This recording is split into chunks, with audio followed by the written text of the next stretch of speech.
Mobile journalism isn't just video, it is everything related to unlocking superpowers from digital technology that we carry with us everywhere. The most ultimate reporter's notebook ever invented is the smartphone. And I've been saying that since 2007 and showing examples at conferences like this. So my question is, it's only September, but have we already met? Have you been one of the 125 journalists I trained in 12 countries for Middle East Broadcast Network? Were you at the National Press Club this year? Were you in?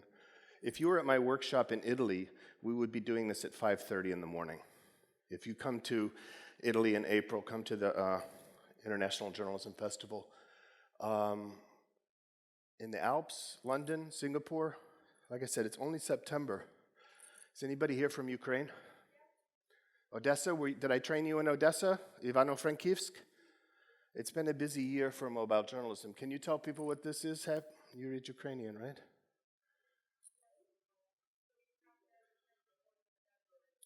February 24th. So this story was written by a newspaper reporter who we trained to make short documentaries. And they had to write their story before they edited it on the technology. And that never changes, especially when you're learning cinema language. And even when the Russians are firing missiles at us, we just moved the training into the bomb shelter. Maybe I met you at the Mojo Awards. Has anyone entered the Mobile Journalism Awards who knows that there is an annual competition? Year 5 just launched. Maybe I met you in the Mojo Awards. I met him in the Mojo Awards. This is Ayub Toumi. He's a winner of the crisis reporting category for season 4, just announced yesterday. I invited him to join me on stage today. So you're going to meet Ayub and see some of his mojo. But first I'm going to take you, usually when I show this, I'm in a very different place. I'm not in Scandinavia. Let's try it in Scandinavia and see if it works. Here's a report.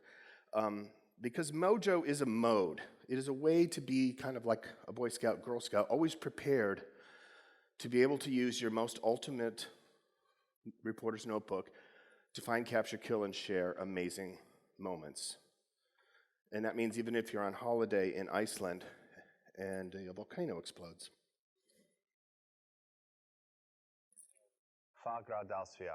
And this is our We're going to cue that again. I didn't give the guy. Okay, we're going to show a video.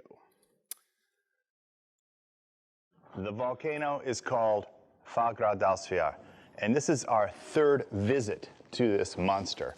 It's amazing how close we've been able to get. In fact, in previous visits, we were able to get a lot closer. In May, you could stand on this hill right across from the eruption. But that got covered over by the first lava flow. And then tourists and journalists were allowed to stand on the 2nd hill. Well, here we are only 9 days later, and that is all out of bounds because the side of the mountain has exploded out of the southeast side, making new rivers of lava coming to surround this area. Over here, it has now crossed through the valley on the trail that we used to reach those previous locations.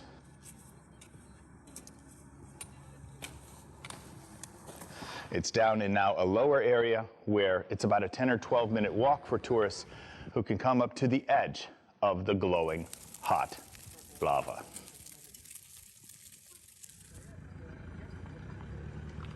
So to get to the experienced viewpoint, we're following the markers indicated by the Icelandic Red Cross. They're all marked in sequence. Just follow the orange posts and you'll be at a lookout point to see the lava fields and the eruption. This is about as close as I'm going to get to fiery rock, but I am going to go into slow-mo mode and try for a little camera move.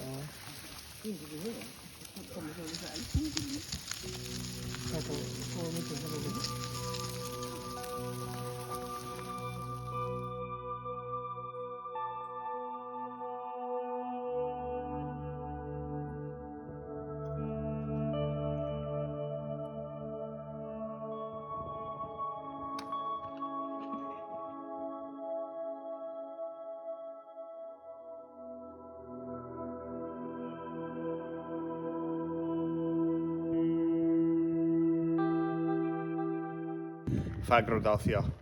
Fagrodalfio. Fagrodalfio. Barbie Mafia.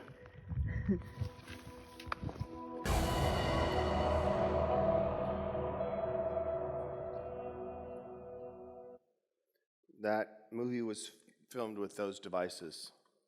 The opening shot, most of the film was shot with an iPhone 6S Plus. Yeah, 6S Plus. Who has those? That's an 8-year-old phone. Shoots 4K video, 30 frames per second. Nothing wrong with that camera. Put an anamorphic lens on it and you get a Hollywood framing and a Hollywood look. It also helps if it's beautiful pre-dawn light and it's raining. It looks magical. But it's a 2.5-hour hike each way by day 9 of the story. Do you have a crew that's going to, or a pachyderm or an Arctic truck to get there? You can't. You want mojo. You want to be able to carry it in your backpack. And edit the story on the plane ride back to Berlin, because that piece to camera was done at the end when I had already done all the reporting on an app called LumaFusion, which is a very professional app. I can show you that real quick. Here's the story.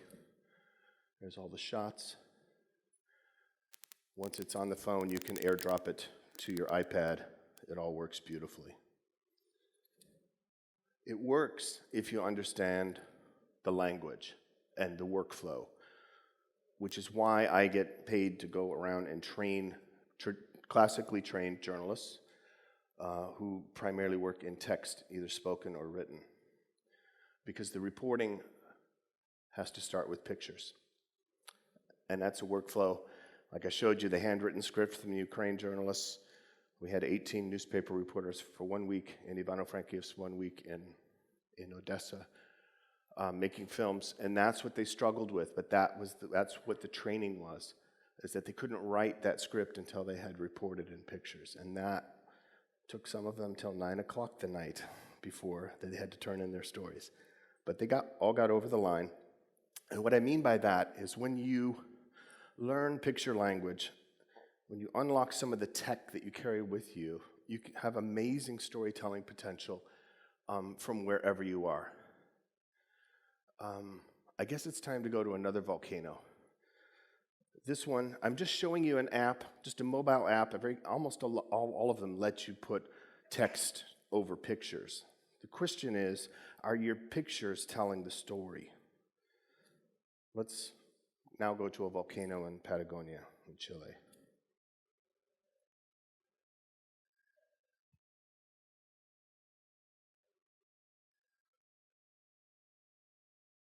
You may recognize the blonde woman from the movie before.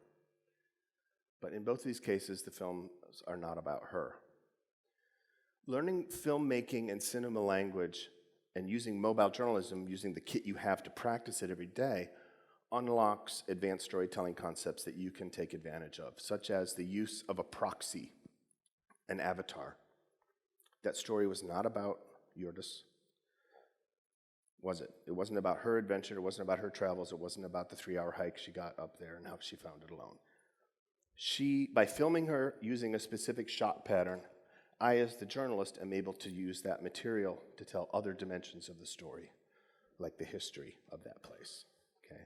When you understand some of these concepts, and even more important, when your entire news organization starts to get literacy around cinema language, everything becomes possible.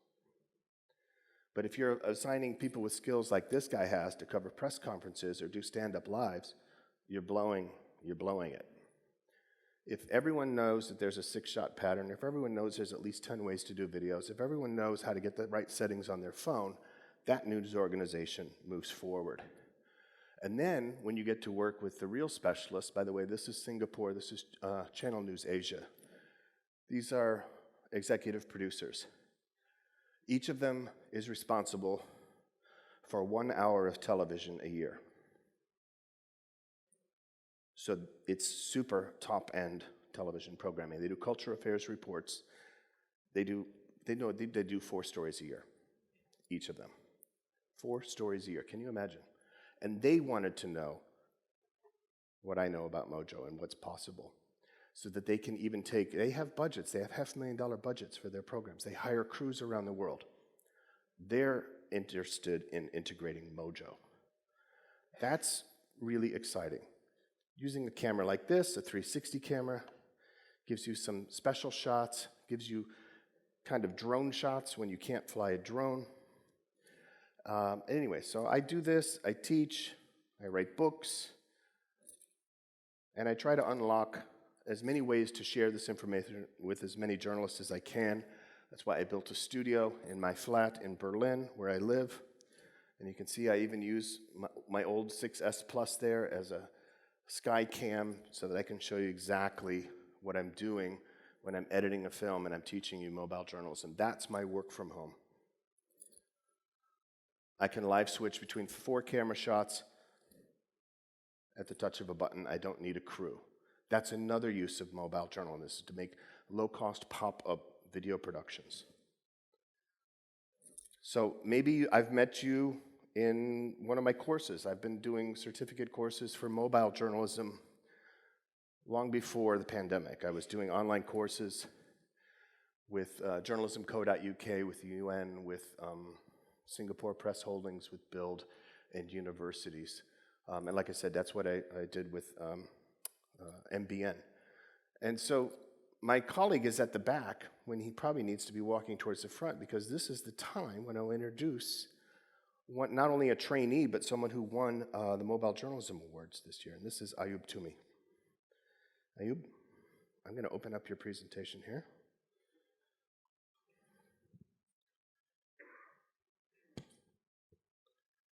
And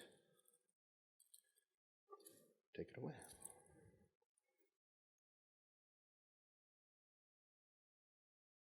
Good morning, everybody. Thank you for being here today. First and foremost, I would like to express my gratitude to Rob, who gives me the opportunity to be here and to share my journey in Mojo with all of you. So, my name is Ayub Toumi. I'm a Moroccan journalist and digital producer based in Rabat, in the capital city of Morocco. And I started my career in journalism 8 years ago, after studying media and communication in the High Institute of Journalism and Communication in Rabat. I'm mainly working on video production. I can handle the whole process of production, starting from picking out the idea of potential story, video story, to go to the field and make the filming, go back home and make the editing, and in the last part, delivering the final project. So one of my produced video has been selected as selected as a award winner in the Mobile Journalism Award in 2023 in the category of Crisis Documentary. The video will be presented in this presentation later. Another one was also nominated finalist at the New York Festival Awards in 2019 in the category of digital short forms. It was about minor victims of incest. So actually, I'm working for MBN, which is the abbreviation of Middle East Broadcasting Network. It's an American media group based in Washington. The group owns TV channels, radio station, and digital platforms that produce news in Arabic for the North Africa and Middle East region. As you may see, Maghreb Voices is one of these platforms. I was a member of the team that initiated this project in 2017. This project relies on smartphone to create a professional and journalistic content. So here is, let's talk about the type of videos that I'm working on.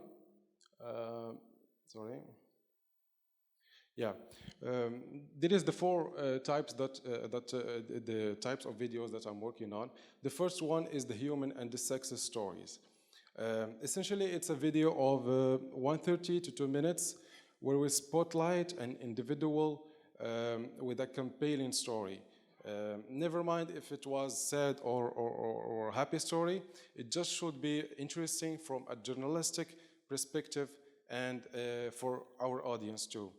And the second model is the mini documentaries or short non-fiction films. These videos are normally took between 3 to 5 minutes, which means more margin to process and cover the story from different angles.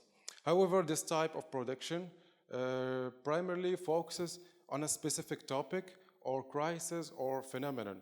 It's not an individual story.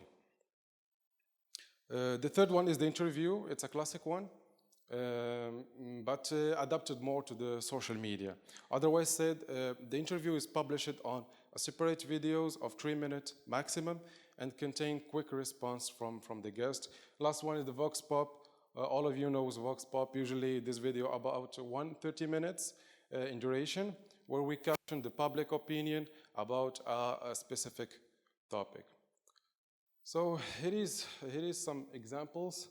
I will show you some examples of my work. Obviously, I can't share all of my videos since I've been producing 20 videos per month for the past 7 years. It's a lot. So let's begin with the most recent one. As many of you may know that we experienced in Morocco an earthquake last week. I covered it with using my smartphone, and I would like to present these short mini documentaries that I put together in a short period of time.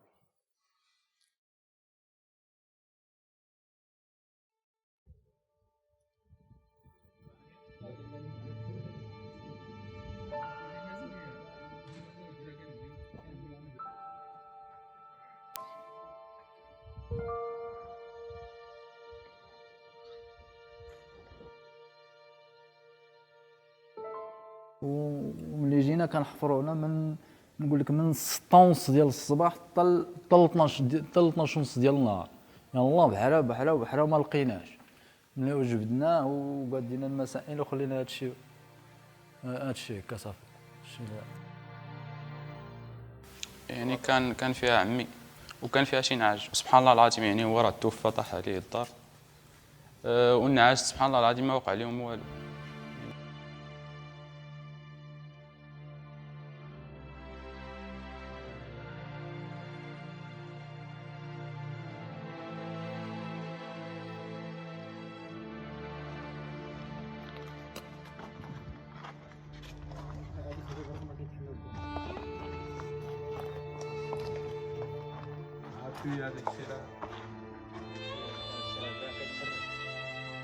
Okay.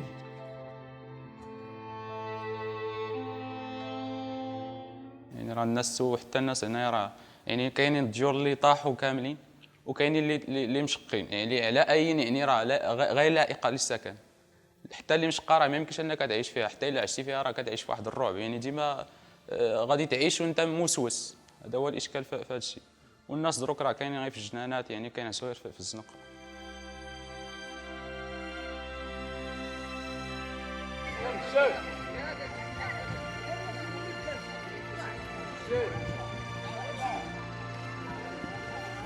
هذيك حنا مكرفتين كنبعدو في الزنقه. وشحال من سميتو شوف الماين كي دايرين البواطي الناس راه صافي كنعسو في الغابه في طريقنا.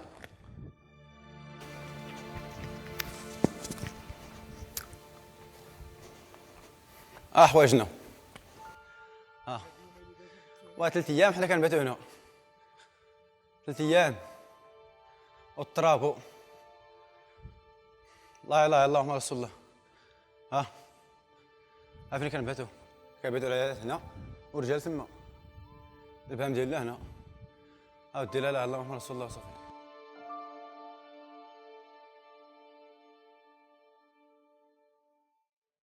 So that was a fresh example of the mini docs that I'm working on.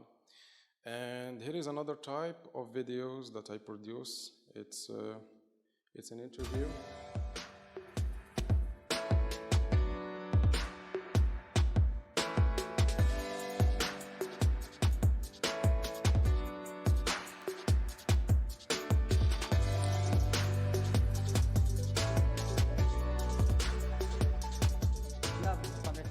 الاختصاص ديالي هي علوم البطاريات والتكنولوجيا اللي عندها علاقه مع البطاريات، وهذا الشيء زعما تتوالم مع هذا الثوره ديال الطاقه ديال البيئه اللي جايه من دابا يمكن 10 سنين 20 عام الى اخره في المستقبل. Okay, so now here is the type of videos that I work on every day. I have to produce a story like that every day. So essentially, it's a video of a video narrated the story of one or two individuals within a frame of 2 minutes. For today's presentation, I've selected 2 examples to share with you. So let's watch the first one.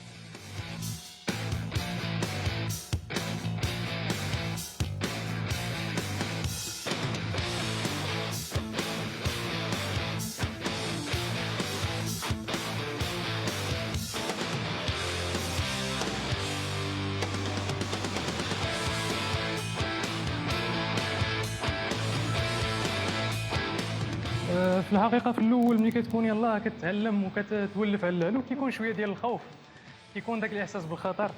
مع الوقت كتولي عادي تقريبا، كتولي بحال كاع الناس كيشوفوها انها صعيبه وهي فعلا فيها صعوبه، ولكن كتولي ولف، كيولي عادي.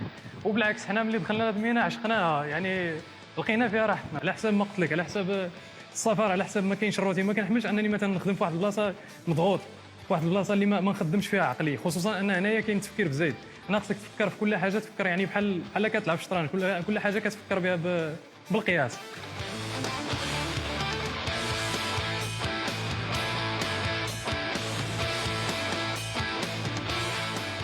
ضروري واحد خدام فيه، واحد مثلا كتكون خدام، واحد حداك السيكوريتي هو حالة ما اقتضى الحال ما تعرف، واحد شداتو شي حاجه سخونه ولا تجراح ولا شي بلاصه زق فيها تقطع ولا هذه، كتكون وحده الثانيه السيكوريتي مامنه. وهذا النوع ديال هاد ليكور هادو كيهزوا 2 طون و400 حتى 2 طون و200، 2 طون 200 حتى 2 طون و400. فهمتيني، كيكون مامنين بواحد الدرجه مزيانه، والحمد لله عمر ما سمعنا لهم شي حاجه.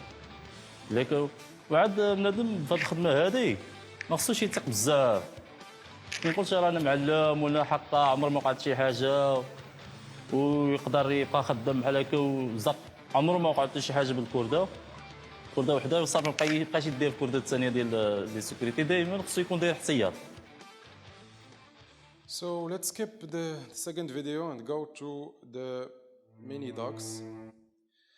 It's a mini documentary and it received the honor of being the winner of the Mobile Journalism Award 2023 in the category of the best crisis reporting.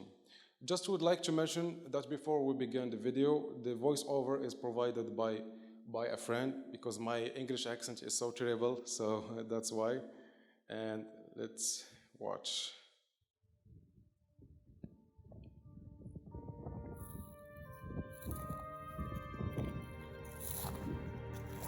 ما فيهش الماء، ما فيه والو. حاول كيحسبوا قال لك راه كاين المفتاح والمره ما كاين والو. الشارج خاويه والتيو خاويه، ما فيهش الماء، الناس بقى بلا ماء.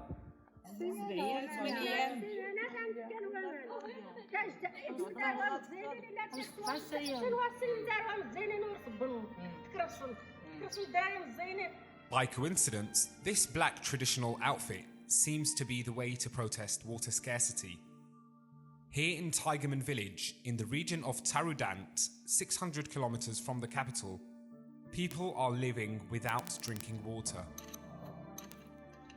الربوني خاوي، ما فيهش الماء، ما فيه والو. راه الماء راه ما كايناش. With the temperature at more than 35 degrees, you cannot find water. كاين صراحه كاين الدواوير اللي كتعرف انقطاع ديال الماء لمده شهر، بمعنى الماء ما كيوصلش لهذه الساكنه. كيف يعقل اننا في هذا الزمن هذا 2021 وباقي ساكنه ما يمكنش انها تلقى ماده المياه مده شهر كامل. 3 years ago, this tank was made by local authorities to deliver water to hundreds of inhabitants. They fill it once every 2 weeks, but it took 5 minutes to drain because of the high demand for water.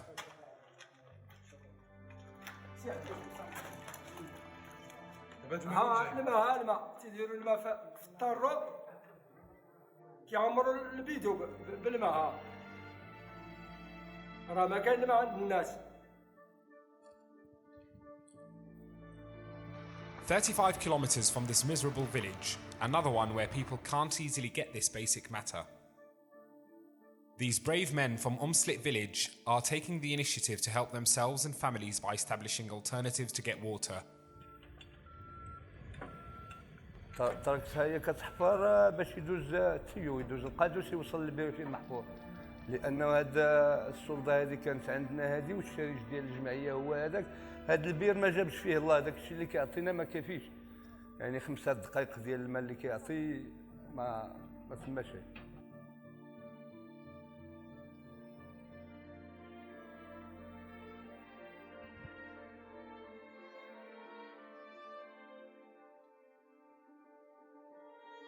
No guaranteed solutions here, in the middle of mountains, but this community cannot stop trying to find the source of life.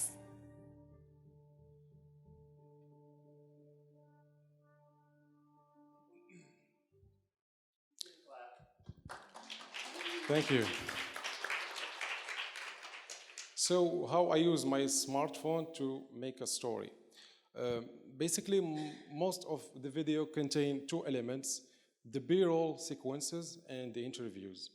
So the B-roll are the type of images that you should use to describe your main character or place or object, etc. And my advice about that is if you don't have a clear idea about what you are gonna shoot, or you don't have any action plan or storyboards, just try to diversify your shots. Take different angle, multiple situations, and make the final decision during the editing. So the second element is the interview. And when talking about taking declaration or statement, there is 2 methods to do that. The classic one is take your guest to a convenient place related to the topic of the video and set your frame. You go ahead, it's simple. And the second one, it's more dynamic.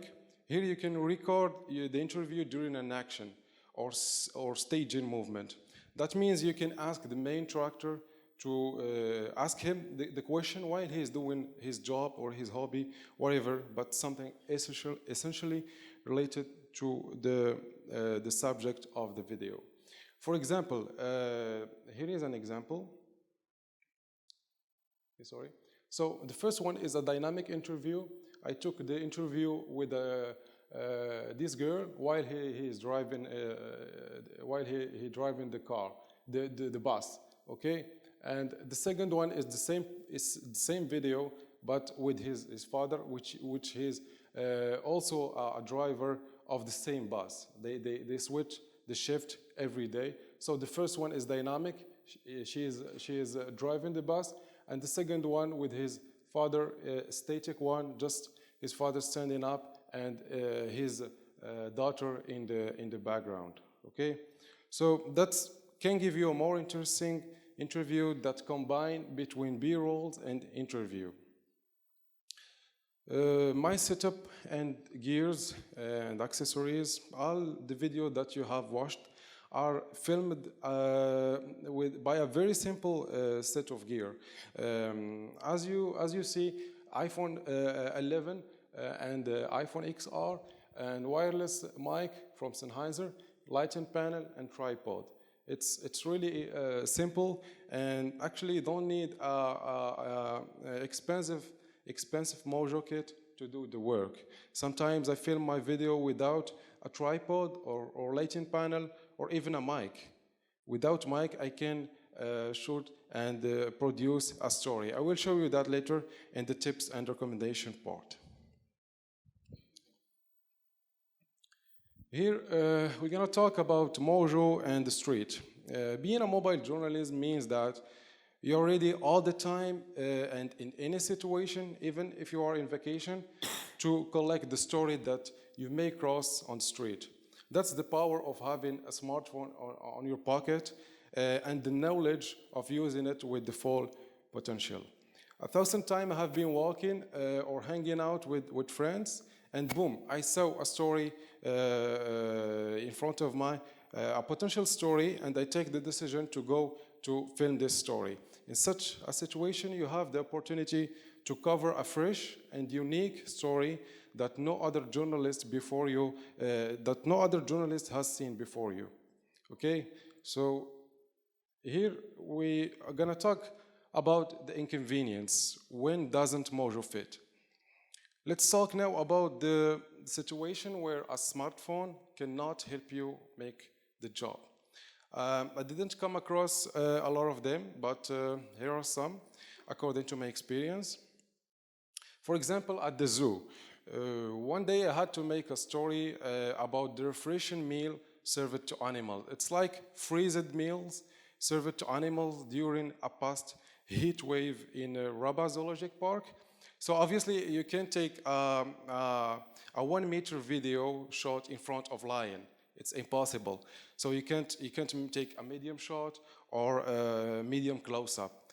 So it was practically impossible to film an interesting footage with my mobile at the zoo. Second one is at the theater. In such a place, you can face darkness, of course, and difficulties to place your camera lens as near as possible to the character in the stage or at the crowd. That means no close-up sequences, just extreme long shot, and which may not be enough to roll an interesting video. So the third one is when it's hot. When it's hot, for iPhone owners, you may know that when the weather is extremely hot, the iPhone stops functioning and displaying this message, iPhone needs to cool down before you can use it. So I had this message multiple times, especially during the summer in the warm places, in warm regions in Morocco. And that was a significant problem as it blocked your work, and you may cause you to miss some sequences. So here the part of tips and recommendation. So here is some tips. If you don't have mic, actually all journalists today have at least two smartphones, so you can use them to cover this problem. Can I take your phone, please? Maybe. So this is your interview phone. Exactly. This is the interview phone. You can take it like this. On your subject. Take the audio, exactly, put it yeah. together. Boom. You can do it like that, or maybe... Or like this, if you have two hands. Yeah. It's like that. There you go. You can take the phone at this level, not in the frame. Here, down, and you can take your interview or your shots. How do you set them? How do you set the audio? During the editing. You know this? You see it in Hollywood movies. It makes a visible spike on the audio file when you're in your video editing program. You can see it in the video, and you can see it in your better audio track. And you just line it up. And AI, there's even software that does that automatically, but that's how you do it. So the second phone, you just record the sound, and the editing, you synchronize between them. You take the images of the smartphone number one and the sound of the smartphone number two. Okay, thank you, Rob. I get it back. Good. Second one, you can shoot cinematic also by using a smartphone. Try to use the full potential of your phone. Like when we talk about iPhones, you have two features, good features: the slow motion and the time lapse. This is a feature that all iPhones have, and you can use it to make a great cinematic shots. Maybe Rob can make you watch this shots later. Okay. The third one is don't forget your cables, chargers, and power bank, because you know iPhone, when you use your iPhone all the day just for emails, calls, messages, It's hard to make it work all the day, so be always with your charger and power bank. Make your editing first. I mean by that, try to facilitate your work by thinking before on how you want to shoot. Think about your first sequence of the video, of the final video. At least think about this structure, a clear structure. It's like having an introduction, body, and a conclusion. It's like you are writing a text. It's important to have this structure in mind before shooting. So do the interview before the B-roll. By following this order, you are giving yourself the opportunity to emphasize the key points or the words spoken by your guest. That's the reason of this order is that you can, after taking the interview, go and film the sequences. You take the key points and key words, and after that you go with your character and make this words as images. Okay, so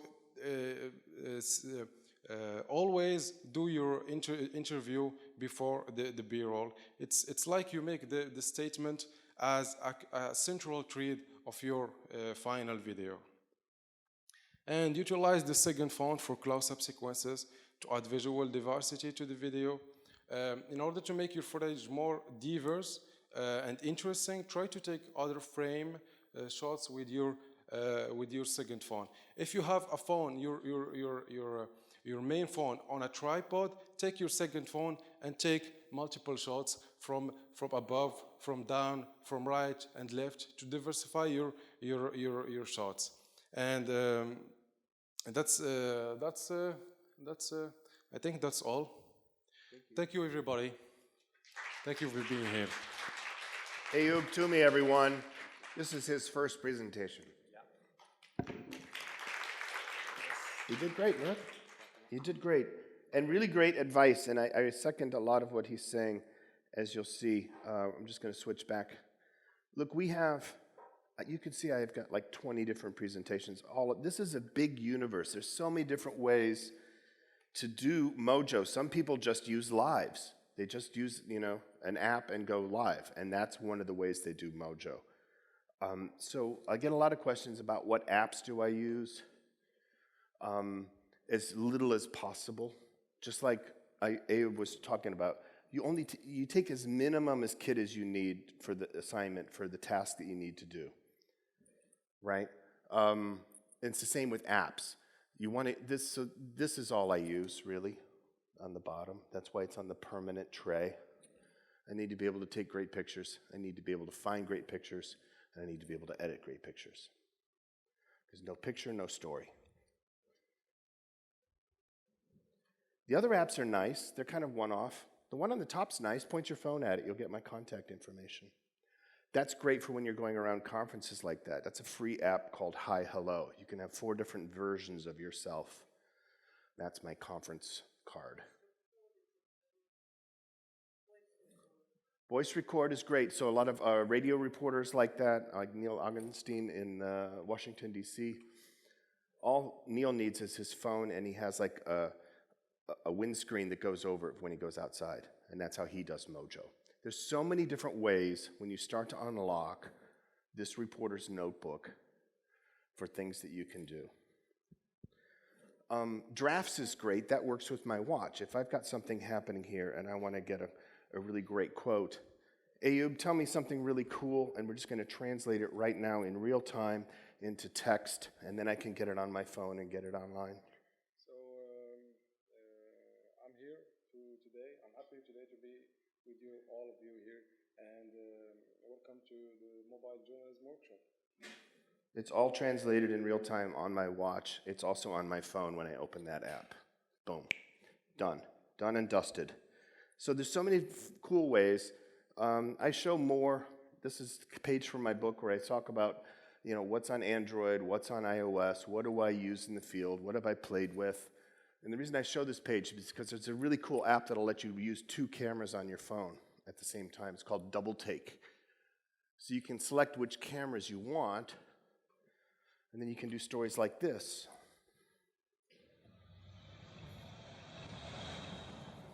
This place is called the Bürgermeister, which means mayor in German.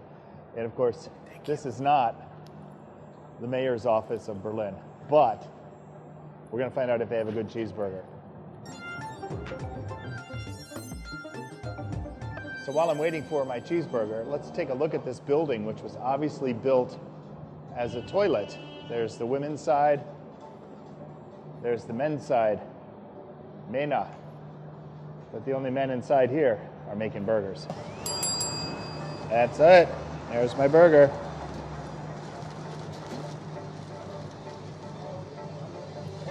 You can screen record. Du bist ein Bürgermeister. Dankeschön. Graphics. I had to say it. I had to say it. Very cool. Drop them in your videos. That's another camera that first thing I do is I train reporters to turn that on. So if you don't have it on your control center, it's a super powerful note-taking device. It doesn't cost you any extra. Go to settings, go to control center, add the screen record function. Anything that shows up on your phone, you can grab. And I'm sure that's very valuable to investigative journalists because things sometimes are there today and gone tomorrow. And you want to be able to have that documentation, the metadata with it, in video, in pictures, not just in still pictures. So that's what I used to do that report with the Double Take app while my wife was getting her hair done, okay? So that's how quick it could be done. There is a new camera app. It's free, and it comes from a powerhouse company called Blackmagic. They make professional video for broadcast, and they have now put that technology into a free app. It was announced in Amsterdam. I was there on Friday. This is my shots. It has, and the reason I'm excited about it is because there are times when you want more advanced camera controls. Now for most reporters, the basic built-in camera, the native camera is just fine.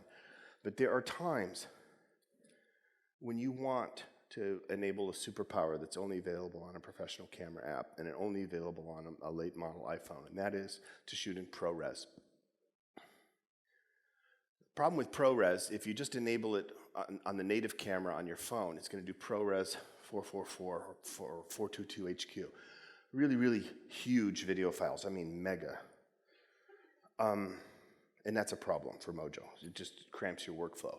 But if you can choose 422 proxy, you get in the sweet spot. So there it is. That's what it looks like in the App Store. Blackmagic camera. It's free. The reason I go to it and the reason it's on my permanent screen is so that I can do stuff like this. I can slip it out of my pocket when there's a police action, a demonstration. There's low light capabilities with the phones if you go into that mode. That is new. Now, it's been maybe 2 years I've been doing this. This was actually with an iPhone 12. So starting with the 12, you could do ProRes, and you had to use an app like Filmic Pro or Beastcam. So other camera apps support ProRes. I just showed you one that's now free. And that means you can now get amazing shots where you couldn't before if you learn and you practice nighttime shooting, low light shooting, interiors, fashion shoots, available light with supermodels in Berlin, or night shots of trains, and you can read that sign, and I'm going to zoom in here. Or, wait a second, wait for it. Who was here the other night? Remember these guys? Did you see me filming? No, because I'm just using my phone like you guys did, right? It's a superpower to be able to document in this way. Look at that, Die Hackische Hufen. I've zoomed in 300% on that shot, and you can read it. I can shoot in near dark in Las Vegas. So this is just proof of concept that it's worth it sometimes to geek out and find a little magic power that's worth exploring, because it just brings more life, it brings more capability to your reporting. So you saw that this woman, the blonde woman in the red raincoat, likes to go to volcanoes. That's not the only thing she likes to do. She's a little bit crazy, and I'm not being mean about my wife. She is crazy. and I have the pictures to prove it.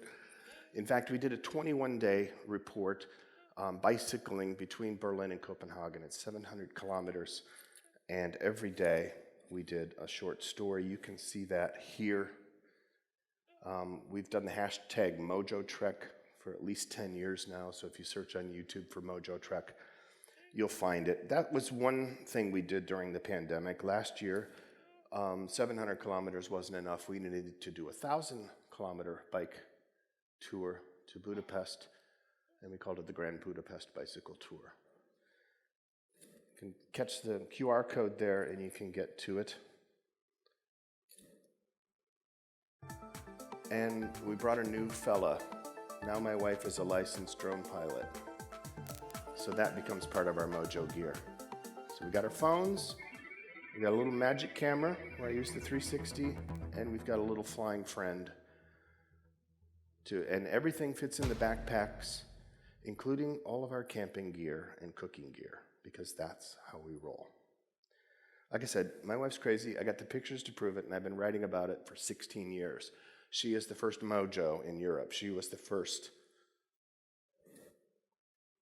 She went on a 3-week sailing trip because she's crazy, and Germans are crazy for the outdoors. That's really what I'm saying. And we met at a journalism conference like this, and she was asking me about cameras. What camera should I take on my trip? Well, what are you doing?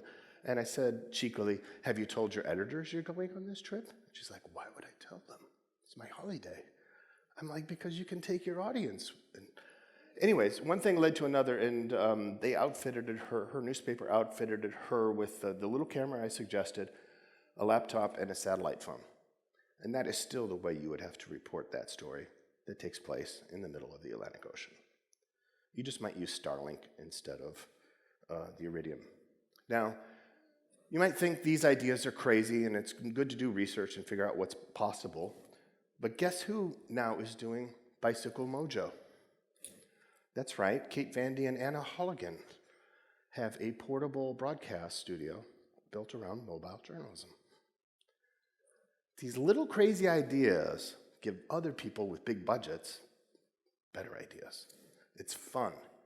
When you start to realize all the different stories that you can tell with this little thing that you have, and you can go to events and you can come away with magical footage and unusual original moments, or you can be at a place where something bad happens, like my good friend Lynn Sweet, who's the Washington bureau chief for the Chicago Sun-Times, my former newspaper. Oh, I didn't say that. I used to be a newspaper guy from Chicago. I used to edit the front page, and I used to work with Lynn. And so I visited her recently, and she told me the story. She got 2.1 million views on this. She was in a mass shooting. It happened when she was on holiday in Chicago. Without a charge phone, you got nothing. And you take pictures first and decide what you want to do with them later. And if you could stomach it, you just take a picture. You just take pictures. And one other thing, when you asked me, did anyone stop me, is I was in the middle of a shooting scene. The last thing but here's the thing: you don't go up and shoot a close-up. Yeah. Now, if I had a professional camera, I could have, with a real long lens, I could have gotten more. But I didn't because I was just there. The iPhone is remarked when you could still be a distance, and as you know better than anyone, because you are like a father of iPhone reporting. When you do close-up on an iPhone, you could still do a pretty good job. So her takeaway was, how did she respond to an unplanned news event with her phone? Right, we're journalists. When things happen, most people are running away from, we're running towards, right? So, but she's running towards knowing she's got to take pictures. She has to document this. She's not in charge of whether the public sees those pictures. She's in charge of telling her editor what's happened, who was shot, what were they wearing, where did they die, what happened. So the camera becomes a super powerful news gathering device. Some people ask about gear. Like I said, I try to make it as small as possible. And like Ayub, anymore, I don't need anything more than my phone for most stories. But there are times when I want to have a little microphone. There are times when I need a face light. And, a wired microphone is always more reliable than a wireless, but those are also handy for like a story where you were following a subject, you know, as he was showing you where now his family lives after the earthquake. Then you needed a wireless mic for that kind of audio production. So what you tend to collect more than anything else, I have one tripod. I've had it for almost 20 years. It's the carbon fiber one you saw that I took to Iceland. I have probably 20 microphones.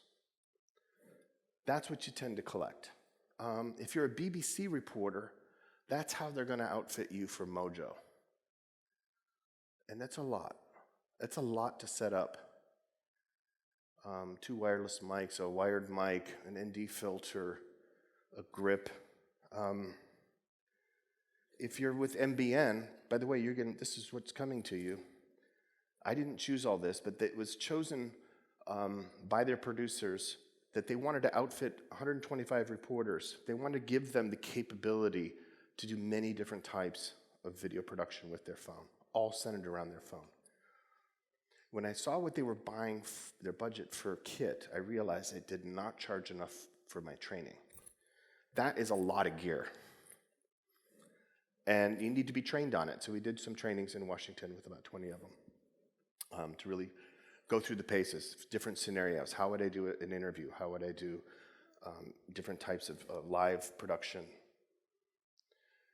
Because when you want to tell stories, this was my camera from maybe 6 years ago. Been filming a documentary in the Alps where you climb from mountain hut to mountain hut. That's going to be the name of the movie, Hut to Hut. At least that's the working title.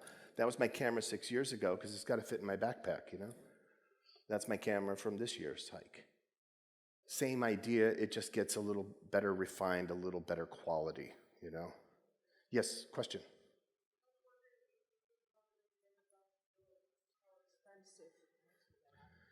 Yeah, I was wondering about the drones. I mean, how expensive of a drone are you using? She's using a Mavic 3 Mini Pro. And the reason I'm not the drone pilot and she is, because if I even touch a drone, it's going to be crashed. So she hasn't even replaced the propellers. So my wife is probably the best person to ask about that. But that one is a great one because it's 249 grams, which means you can fly it without a commercial license. And that's probably the most important technical specification these days. 249 grams, you're good to go. And that's also helpful when you're doing stuff like this. There are many places to go ziplining in Southeast Asia, but the Gibbon experience in Laos is one of the most exhilarating, with some of the tallest and longest zip lines in the world.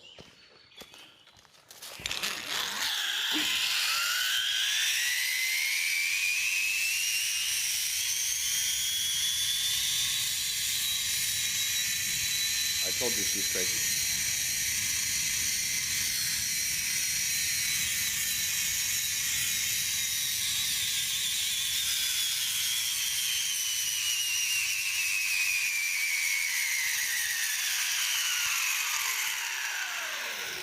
Very nice. Ta-ta!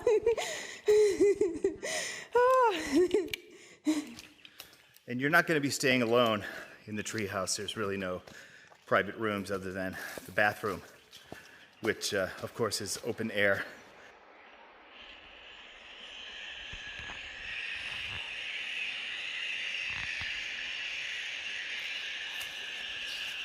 Our group has travelers from Latvia, the United Kingdom, Germany, and America.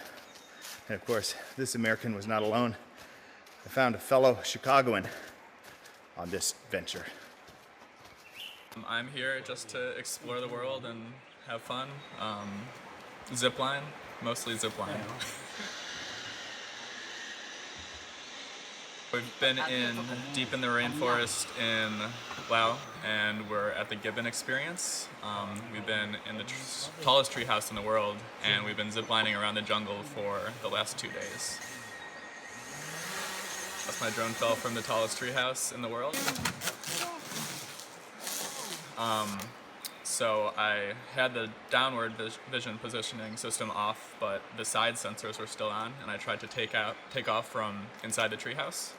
And it got very confused because there was wood and trees on both sides of it. So I tried to back up, I tried to move sideways, and all the controller commands were overridden, and it crashed into a tree.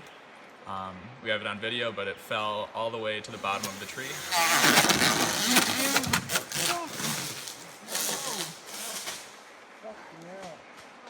I had it and on video. Miraculously was intact and flying this next day. The great thing, I have a Mavic Pro, and the wings fold in, so it hit branches on the way down, and the wings absorbed some of the impact, and it luckily landed upside down, so the gimbal, it was fine. It was the luckiest thing ever. Lives to fly another day. Mm-hmm. And where will the drone go next after this adventure? Next, we're gonna go to Thailand, the Philippines, and then Bali. So should get some more good nature shots.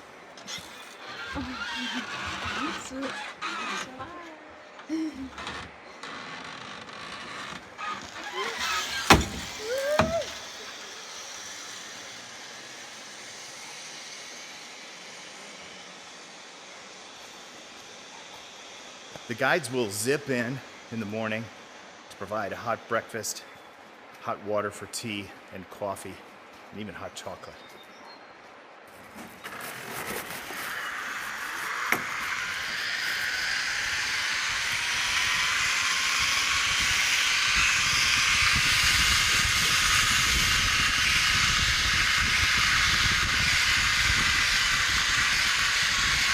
So a 3-day trip, you're allowed to carry a backpack half the size of this. What do you put if you're going to make a film story? What goes in your backpack? You got a 1-liter bag. What goes in? Anyone? Raise your hand if you got an answer. What was in my bag? Take a guess.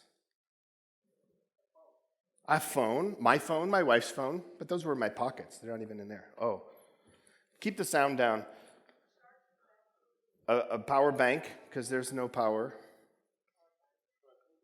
A tripod. I had a little mini tripod. That's what I used to get the interview with Aiden. By the way, I had to film Aiden before and after his interview. So I had shots of him. I didn't know Aiden before this trip. I didn't know Aiden was going to crash a drone. I didn't know we'd find the drone. I didn't know that was going to happen. You just can't plan that stuff. So we also brought a GoPro, a chest mount harness. That was stuff we could plan. How are we going to film zips? That was an interesting enough idea, just the zip line. That's all we went in with as a story idea. Let's just talk about that experience, and let's get to know these strangers who we're all randomly assigned with, right? These are just some blooper shots. This is what happens. That's actually a shot from Aiden's drone the day after it got recovered. What happens when you are on a zip line 80 meters over the hard deck and you take your GoPro and you come off the center line and you start filming, you start turning. And that is not a pleasant experience by any means because you can't stop it. You don't know what's happened. And then you end up about 10 meters short at the other end. And then it's this. Now you can bring the sound up. They had no problems, I'm sure. 10 minutes. Because they weren't the idiot filmmaker who didn't understand that. Okay, so that story was also edited in the treehouse. So it became participatory. The smartest thing that I brought on that trip was a little SD card reader to lightning adapter. I brought it because I didn't want to use AirDrop or Wi-Fi power to get my shots from my GoPro into my phone to edit. Bringing that little adapter allowed for what we call user-generated content or group crowdsourcing. So I got shots from Aiden's drone, I got shots from the Polish girl's camera. It became a little bit more participatory. How did I what? I love it. Ask questions. We got like 10 minutes left. 1, 2, 3. He's on now. Yeah. Thanks. The first time, how did you take the material from your phone into your iPad through AirDrop or other? So I'm still in the I'm still in the treehouse. Day one, we filmed some zips, we filmed some walking shot sequences in the jungle. You know, just getting to know people, and so I'm just editing on the phone. Later, when we get back, I can AirDrop that project and the clips to another device, like an iPad. And from there, I can even go FCP export into Final Cut Pro. So my story, I like to edit in the field. I like to edit while things are happening, and I can see potential storylines, and I can see if there's connections, or more importantly, missing connections between shots. Because when you learn filmmaking, the way I teach it is I teach that you are writing as if shots are words, nouns, verbs, and other pieces of speech that are necessary to make logical visual sentences. B-roll in my world is not random. It is not general vids or GVs as TV. It is not at all. It has to be very specific because that's where the script and that's where the storyline comes from. So that means you have to know how to report in picture stories first, how to run good interviews, and then how to also report and be responsible for these other elements of reporting that bring stories to life. And you can learn it all on your phone, and you can practice it every day. You don't have to go to a treehouse in the middle of Southeast Asia to learn it. But it means that if you have experience in reporting on these primary tasks, and you know how to get the best results for each of them by focusing on those specific details, you can tell a range of stories around the world, and you can even do traditional television production with it, like I show here. You know, this is a TV script. The first words are what are going to go on the teleprompter for the presenter. You build your picture story, you write your script, then you edit it. I think that's, like I said, we've got probably more examples to share with you than we have time to show. I just wanted to get to one very specific idea, and that is, where does this all lead? It could very much lead to you having experiences like I had with some of my short films, like The Treehouse, and with another one I don't have time to show, where suddenly I started to submit them to international film festivals and started to go to red carpets and accept prizes and make acceptance speeches. So you really can go from the smartphone to silver screen with nonfiction stories told by journalists. And that's great. That's a proof of concept. So I did it a few times, and then I see, that's great. I don't need any more awards. I've been around the block. I've got enough collecting dust in other places. So why don't we make a competition for mobile journalism? So 5 years ago I did, and I reached out to the director at the Scripps School of Journalism, Ohio, and a few other people around the world. And I said, do you like this idea? And can you help me get it started? And they said, yeah. And I said, good, I already have a nonprofit I started in 2004 called Visual Editors. That means any American company can get a tax credit for funding us or donating gear. So that makes it easy to get some sponsors to donate some prizes. And once I had that together, I could find some really stellar judges, again, from interesting places like Paris and Cairo and London and Ohio. And notice that most of the judges are female. That is not an accident. We do give the judges the prize-winning task. So there's a screening, there's rounds of judging, and basically we ask them to kind of look at these values and give a score to the ones that have been pre-selected for them. And you can learn more about it. You enter at Film Freeway. The call for entries opened a few days ago, and we get about six finalists this year whose films were screened at events like this, at the NAB show in Las Vegas, at the International Journalism Festival in Perugia, at the National Press Club in Washington, D.C. So there's a lot of prestige. So if you don't know about Mojo Awards, maybe you'd like to enter, or if you know someone who should, tell them. It's a lot of fun. Any questions, guys? Yeah. The editing software I use, look, what I use is LumaFusion. What I teach is either Premiere Rush, like for MBN, because I already have Adobe licenses, or VN video editor. So, but I like LumaFusion. So you can see I've got hundreds of stories here, very different types of stories. Some involving the crazy lady. Sometimes you don't need anything more than just one shot. So I know we talked a lot about shots, but look at this story. This story is just one shot. It's one video clip. The whole story is then told about the information of what you're seeing here. They've turned, during the pandemic, Berlin tried something experimental. They turned one of the most famous streets in the city into a pedestrian-only zone. Yeah. And that story also had some other legs, but questions, go ahead.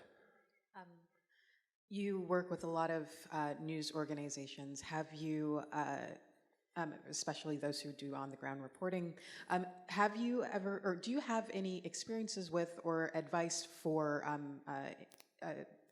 mojo stories that would require heightened security concerns, such as taking footage across borders where it might be searched and seized, etc.?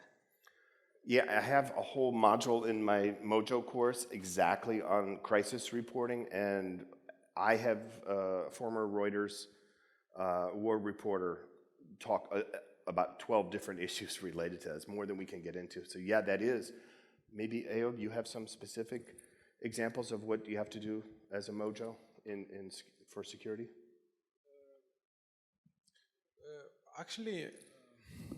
Actually, sometimes when I'm using my smartphone, it's safe for me to make my story. No pressure, nobody pay attention that you are working, you are a journalist doing your job. So I think doing Mojo is make you work safe in most of times. The thing is, there are ways to maybe like hide your shots, you know, and we talk a little bit about that, so they're not easily detectable by security personnel. But the main thing is that a lot of reporters prefer to go as stealth as possible, and the smartphone gives you that camouflage, you know, to blend in like a tourist, like I did when I was filming the police in Berlin, and they're right in front of me. They're filming too, but they're about ready to go and break up who's ever starting the fire over there. It was a bunch of Dutch soccer players, or hooligans, as you can imagine. You know, they were there. Yeah.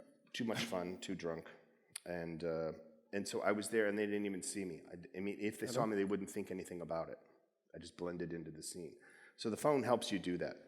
Who's got more questions, please? Hello, can you hear me? Yes. Okay, two things. First of all, you're always talking about the iPhone. Can Android also be used to achieve some of the things you've talked about today? Some, not all. ProRes is... Secondly. Yes. Two-part questions. I get lost. I'm excited about the work you're doing with Tommy.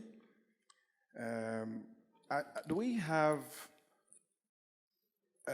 more engagement? Do you have plans for more engagement with African journalists? Are there other programs you're planning? Because a lot of us would like to be... Well, I talked to the Reuters Foundation, because I'm their Mojo trainer. So Thomson Reuters Foundation, I've trained African journalists through them.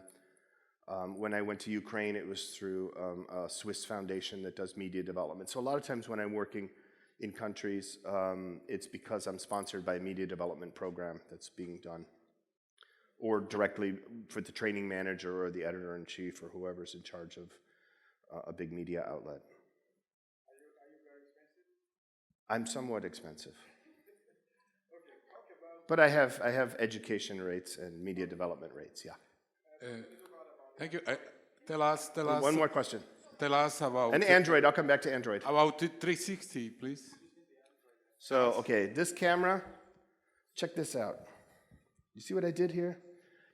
Mojo, does everybody know the TV show MacGyver? What does it mean to be a MacGyver? DIY. What does DIY mean?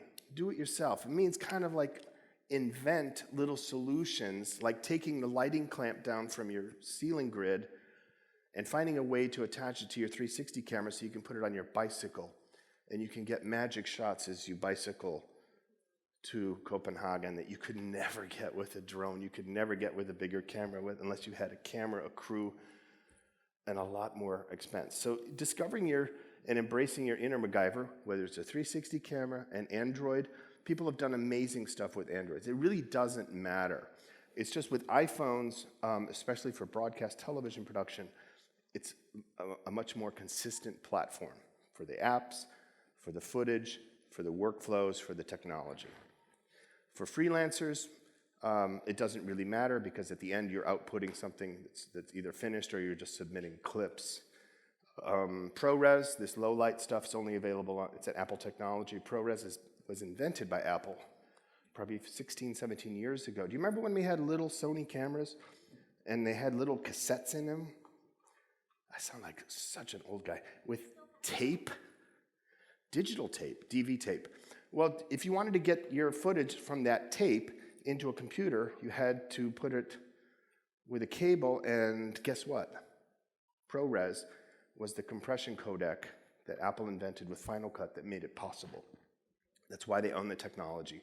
That's why it's so damn good. And that's why it's been used for 17 years for professional video production. It's amazing. Androids are great. What do you know about Android? Any questions? Actually, I prefer iPhone because I have a Mac, so it's easy. I drop my sequence, my footage easily in 1 minute. You have your footage in your Adobe Logic, and you can work. It's easy for me to use iPhone than Android. Oh yeah, I just wanted to say there's a newsletter. So if you want to know, because I do post when there's new information, there's my LinkedIn.